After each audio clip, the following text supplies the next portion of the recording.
जय हिंद बच्चों। तो हम आपके लिए अर्धवार्षिक परीक्षा 2024-25 के लिए कक्षा 12 का विशेष सामान्य हिंदी का प्रश्न पत्र लेकर आए हैं। ये प्रश्न पत्र आपके अर्धवार्षिक परीक्षा 2024-25 के लिए वेरी वेरी इंपॉर्टेंट है। तो आप इस प्रश्न पत्र को पूरा एंड तक देखिएगा। इसी पैटर्न पर आपको क्वेश्चन पेपर देखने को मिलेगा। और साथ में अगर आपने अभी तक चैनल को सब्सक्राइब नहीं किया है तो आप चैनल को सब्सक्राइब जरूर कर लीजिए और वीडियो को भी लाइक कर दीजिए। साथ में व्हाट्सएप ग्रुप टेलीग्राम ग्रुप को ज्वाइन करना ना भूलिएगा, जिससे आपको जो पीडीएफ वगैरह आपको आसानी से प्रोवाइड की जा सकें। तो चलिए आज का वीडियो शुरू करते हैं। तो यहाँ पर आपका टोटल जो पेपर होने वाला है वो टोटल 100 नंबर का आपका पेपर होने वाला है। तो यहाँ पर सबसे पहले हम लोग खंड का पर आते हैं।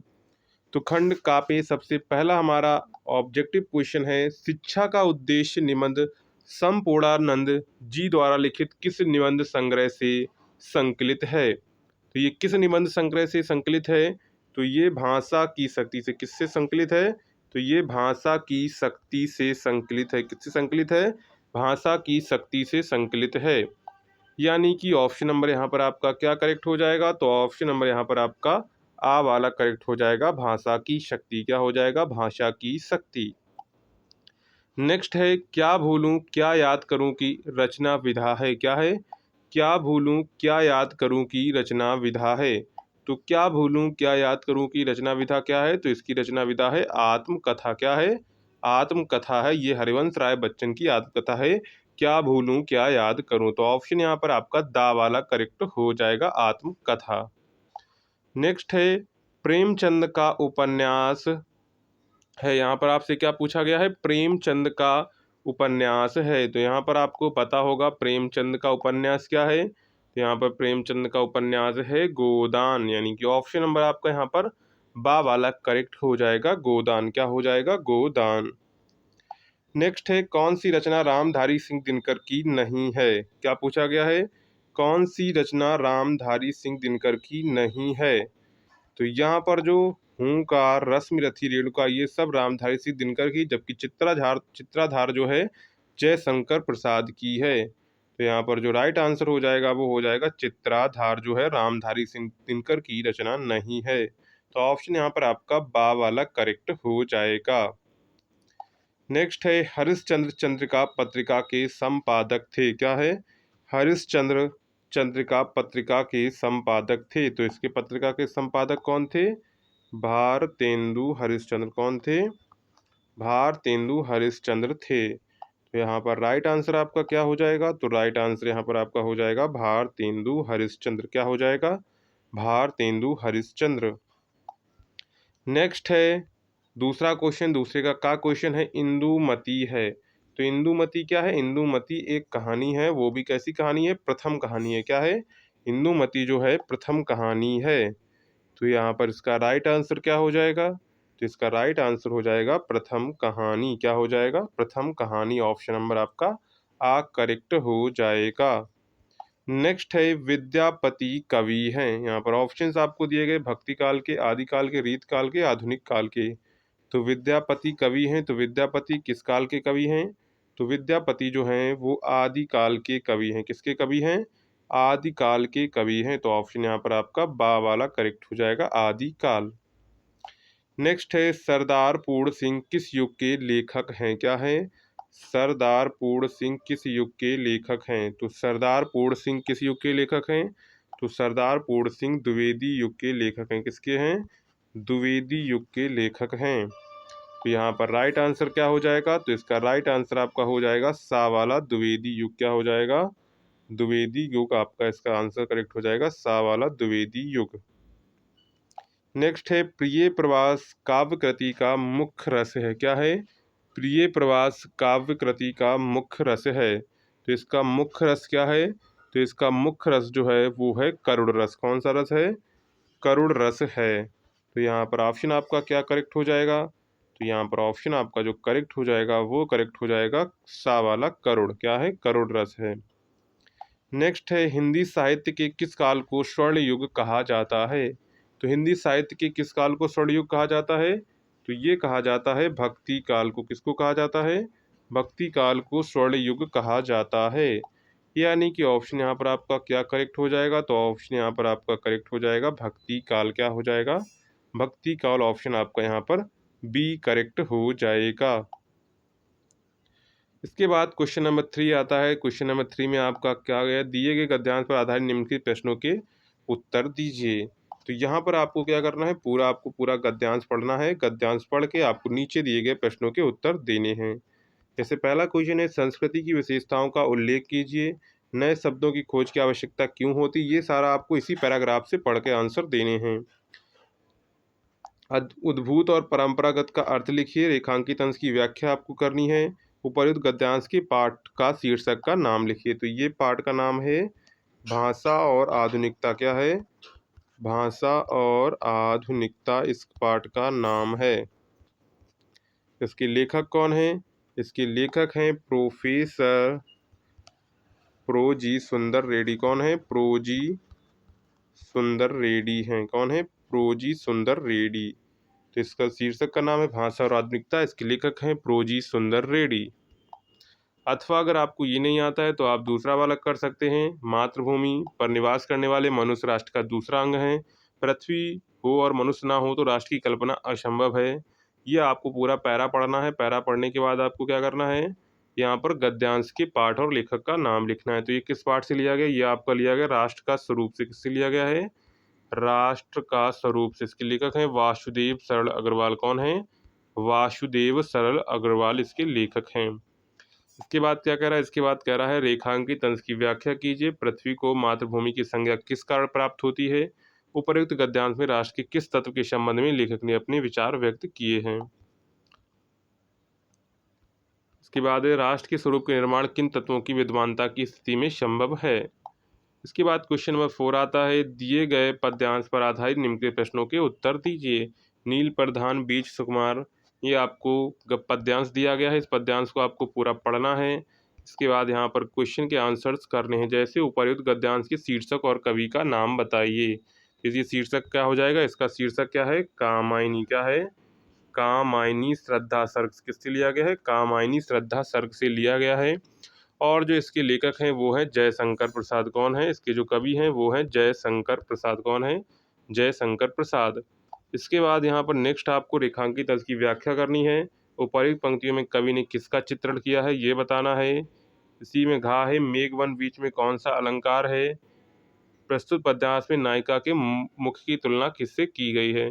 ये कर सकते हैं। अथवा में अगर आपको ऊपर वाला नहीं आता है तो अथवा में आप क्या कर सकते हैं, नीचे वाला यहाँ पर कर सकते हैं। यहाँ पर नीचे वाले जाते जाते अगर पथ में क्लांत कोई दिखावे, तो यहाँ पर ये पूरा पैरा आपको पढ़ना है। पैरा पढ़ने के बाद सबसे पहला राधा पवन को क्लांत व्यक्ति के संबंध में क्या समझाती हैं? क्या करती? क्लांत व्यक्ति के संबंध में क्या समझाती हैं? राधा ने पवन को पथिक पथिक यहाँ पर कर लेंगे, पथिक महिला के साथ कैसा व्यवहार करने के निर्देश दिए। तो यहाँ पर इसके बाद रेखांकित की व्याख्या करनी है, भावार्थ स्पष्ट करना है और उपर्युक्त गद्यांश के पाठ और शीर्षक का नाम। इसके लेखक कौन है? इसके लेखक हैं भगवत शरण उपाध्याय। और जो पाठ का नाम है वो नाम है पवन दूत का। क्या नाम है? पाठ का नाम क्या है? पवन दूतिका। पाठ का नाम क्या है? पवन दूतिका। नेक्स्ट है प्रश्न नंबर 5वें का निम्नलिखित में से किसी एक लेखक का साहित्यिक परिचय देते हुए उनकी कृतियों का उल्लेख कीजिए।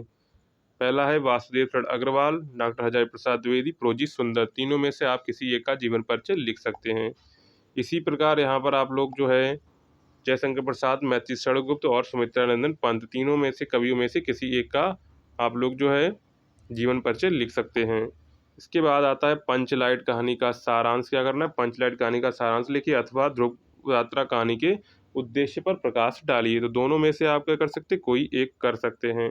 इसके बाद आता है क्वेश्चन नंबर 7। तो स्वपठित खंड काव्य के आधार पर किसी एक खंड की एक प्रश्न का उत्तर दीजिए। तो यहाँ पर आपके जिले में जो भी खंड काव्य हो आप यहाँ पर उसका जो है वर्णन कर सकते हैं। इसके बाद आता है खंड खा। कौन सा आता है? खंड खा। दिए गए संस्कृत गद्यांशों में से किसी एक का संदर्भ हिंदी में आपको अनुवाद लिखना है। यहाँ पर क्या होंगे? आपको 2 संस्कृत गद्यांश दिए जाएंगे, अथवा करके आप दूसरा दिया जाएगा। आपको क्या करना है? दोनों में से किसी एक का संस्कृत का गद्यांश यानी कि संदर्भ सहित आपको उसका हिंदी में अनुवाद करना है। इसी प्रकार आपको खा में इसी के 7वें खा में दिए गए श्लोकों में से किसी एक का संदर्भ सहित हिंदी में आपको अनुवाद करना है। ये आपको श्लोक दिया गया है और ये आपको श्लोक दिया गया है। दोनों श्लोक में से आपको किसी एक का ससंदर्भ हिंदी में अनुवाद करना है। इसके बाद क्वेश्चन नंबर 9 पर आ जाते हैं। तो क्वेश्चन नंबर 9 क्या कह रहा है, निम्नलिखित मुहावरे एवं लोकोक्तियों में से किसी एक का अर्थ लिखकर वाक्य में प्रयोग कीजिए। यहाँ पर आपको चार दिए थे। हाथ कंगन को आरसी क्या मतलब बिना पढ़ा लिखा होना, अनपढ़ होना। पापड़ बेलना मतलब कि कड़ी मेहनत करना। सावन हरे न भादव सूखे मतलब एक समान रहना। पानी पानी होना मतलब कि लज्जित होना। तो यहाँ पर आपको चार दिए गए, चारों में से कोई एक आपको उसका अर्थ लिखकर वाक्य में प्रयोग करना है। निम्नलिखित शब्दों के संधि विच्छेद आपको यहाँ पर सही विकल्प का चयन करना है।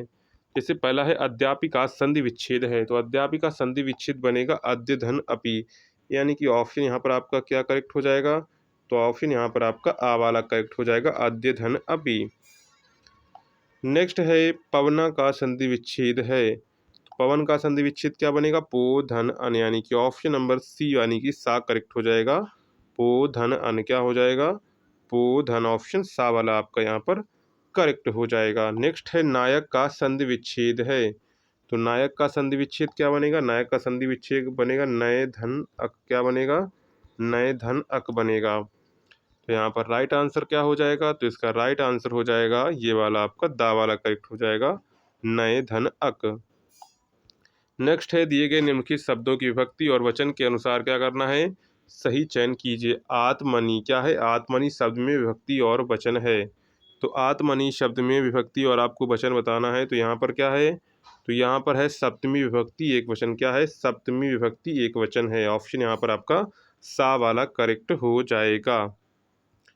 नेक्स्ट है सरिते शब्द में विभक्ति और वचन है, क्या है, सरिते शब्द में विभक्ति और वचन है, तो सरिते शब्द में विभक्ति और वचन है चतुर्थी विभक्ति एक वचन, क्या है, चतुर्थी विभक्ति एक वचन है। तो यहाँ पर इसका राइट आंसर क्या हो जाएगा, तो इसका राइट आंसर हो जाएगा चतुर्थी विभक्ति एक वचन, क्या हो जाएगा, चतुर्थी विभक्ति एक वचन।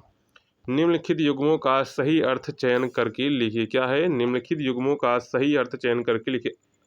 इसके बाद है क्या है, अभिराम और अविराम, क्या है, अभिराम है यहाँ पर, अभिराम। अभिराम का मतलब होता है सुंदर, क्या होता है, अभिराम का मतलब होता है सुंदर, और अविराम का मतलब होता है बिना रुके यानी कि लगातार। तो यहाँ पर राइट आंसर क्या हो जाएगा, तो राइट आंसर हो जाएगा बा सुंदर और लगातार, क्या हो जाएगा, सुंदर और लगातार। नेक्स्ट है घमंड, और इसके बाद नेक्स्ट है अंश और अंशु और अंश है, क्या है, अंशु और अंश है, तो अंशु क्या हो जाएगा, अंशु, और क्या है, अंशु और अंश है, क्या है, अंशु और अंश है। तो अंशु का अर्थ होता है किरण और अंश का अर्थ होता है भाग। तो यहाँ पर आपका क्या करेक्ट हो जाएगा, यहाँ पर आपका करेक्ट हो जाएगा किरण और भाग। देखो अंशु का अर्थ सूर्य भी होता है, अगर दोनों आपको एक साथ दिख जाते तो आप अंश किरण और भाग वाला करेक्ट करेंगे। अगर आपको किरण नहीं दिया गया तो आप सूर्य और भाग वाला करेक्ट करेंगे। नेक्स्ट है निम्नलिखित शब्दों में से किसी एक शब्द के दो अर्थ लिखिए। पहला है अंबर, अर्क और जनक, तीनों में से आपको किसी एक शब्द के दो अर्थ लिखने हैं। नेक्स्ट है निम्नलिखित वाक्यांशों के लिए एक शब्द का चयन करके लिखिए। पहला है जंगल की अग्नि, तो जंगल की अग्नि को हम कहते हैं दावाग्नि, क्या कहते हैं, दावाग्नि कहते हैं। तो ऑप्शन यहाँ पर आपका आ वाला करेक्ट हो जाएगा, क्या करेक्ट हो जाएगा, ऑप्शन यहाँ पर आपका जो है आ करेक्ट हो जाएगा, दावाग्नि। इसके बाद है जो जीता ना जा सके, क्या है, जो जीता ना जा सके उसे हम लोग क्या कहते हैं, उसे हम लोग कहते हैं अजेय, क्या कहते हैं, अजेय। तो यहाँ पर राइट आंसर क्या हो जाएगा, तो इसका राइट आंसर हो जाएगा अजेय, क्या हो जाएगा, अजेय। नेक्स्ट है निम्नलिखित में से किन्हीं दो वाक्यों को शुद्ध करके लिखिए। पहला है मैंने हस्ताक्षर कर दिया, विष्णु के अनेकों नाम है, माधव ने पुस्तक पढ़ लिया, मैं पानी पी लिया हूँ। तो यहाँ पर चारों में से किसी दो वाक्यों को आपको शुद्ध करके लिखना है। इसके बाद 12 का क्वेश्चन आता है, शांत रस अथवा श्रृंगार रस का स्थायी भाव के साथ उनकी परिभाषा एवं उदाहरण लिखिए। दोनों में से आपको कोई एक करना है। श्लेष अलंकार अथवा रूपक अलंकार का लक्षण एवं उदाहरण लिखिए। दोनों में से आपको कोई एक करना है। दोहा छंद अथवा कुंडलीय छंद का लक्षण और उदाहरण लिखिए। दोनों में से आपको कोई एक करना है। इसके बाद क्वेश्चन नंबर 13 पर आते हैं। तो क्वेश्चन नंबर 13 में क्या कहा गया है, क्वेश्चन नंबर 13 कह रहा है किसी बैंक के शाखा प्रबंधक को पुस्तक एवं लेखन सामग्री की दुकान खोलने की ऋण प्राप्ति के लिए एक आवेदन लिखिए। अथवा अगर आपको ये नहीं आता है तो आप दूसरा वाला कर सकते हैं, समाचार पत्र में प्रकाशित विज्ञापन के आधार पर लिपिक के पद पर अपनी नियुक्ति उस कॉलेज के प्रबंधक को आवेदन पत्र लिखिए। तो यहाँ पर ये दोनों आवेदन पत्र इंपॉर्टेंट हैं, ये आपको दोनों तैयार कर लेने हैं। इसके बाद लास्ट क्वेश्चन हमारा बचता है, निम्नलिखित किसी एक विषय पर आपको निबंध लिखना है। मेरी प्रिय पुस्तक, पर्यावरण प्रदूषण का कारण और निवारण, विद्यालयों में स्वास्थ्य शिक्षा, युवा वर्ग और बेरोजगारी। तो यहाँ पर आपको 4 टॉपिक दिए गए, चारों टॉपिक में से आपको कोई एक टॉपिक पर यहाँ पर निबंध लिखना है। तो इस प्रकार आपका क्लास 12 का हिंदी का हाफ ईयरली का क्वेश्चन पेपर हो जाता है 2024-25 का। अगर आपको वीडियो पसंद आया हो तो वीडियो को लाइक करिएगा, चैनल को सब्सक्राइब करिएगा और अपने दोस्तों में शेयर करना ना भूलिएगा, जिससे आने वाली वीडियो नोटिफिकेशन आप तक पहुंचती रहे। मिलते हैं नेक्स्ट वीडियो में, तब तक के लिए जय हिंद।